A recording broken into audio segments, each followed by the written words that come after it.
let's try to analyze the stress strain graph for brittle materials. Again, I would like to refer to the previous video where we discussed about brittle materials. Brittle materials are materials that undergoes little or no plastic deformation. So we will not be seeing any permanent elongation that happen to this kind of object. So we say there's no permanent elongation, no permanent extension. It will fracture right before it enters plastic deformation. Okay, so this is a stress strain graph which we are going to fill it in right now. Okay, so I will split this into two stages. One is OA and then reach a point A.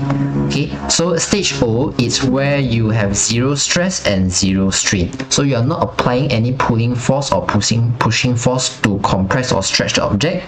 So because there's no compression, there's no extension, you can see that the strain will be zero at this point as well, because there's no elongation. Delta L is equal to 0, so strain is equal to 0.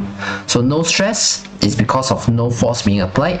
Because no force is being applied, there's no extension, no compression, therefore you have zero strain as well.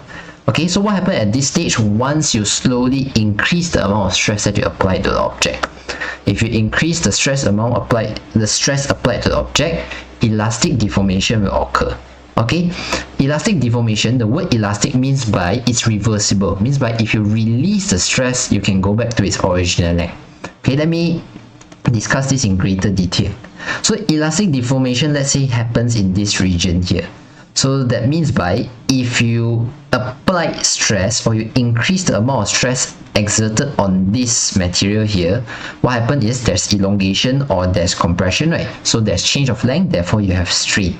Okay, but what we mean by elastic deformation is if we reduce this stress, right now you already reached this stage right here, you have this amount of stress.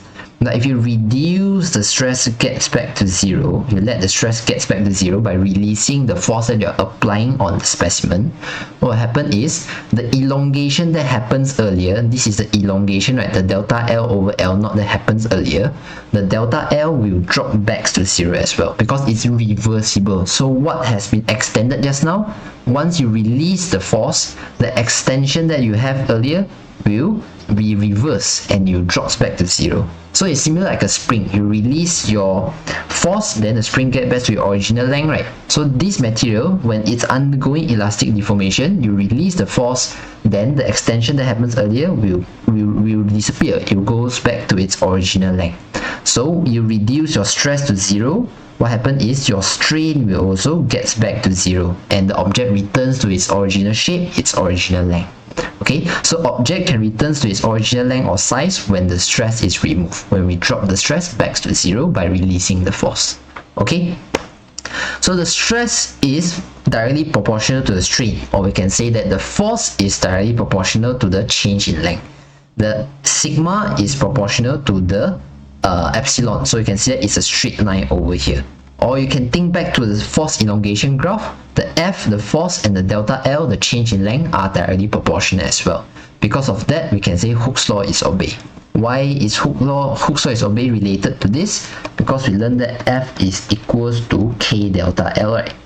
So this means by your F is proportional to your delta L. Okay, which is what we are trying to say in front. The stress or the force is directly proportional to the change in length. So Hooke's law is obeyed here. Okay, and because you know it's obeyed, it's directly proportional, we can do something with the gradient.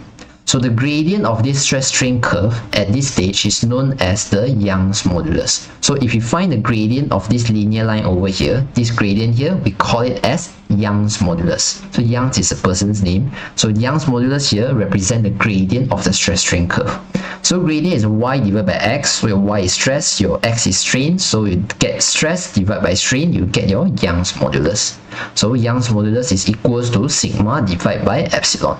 We learned from the first video that sigma here, the stress, is force divided by the cross-sectional area, whereas the strain is the change in length divided by the original length.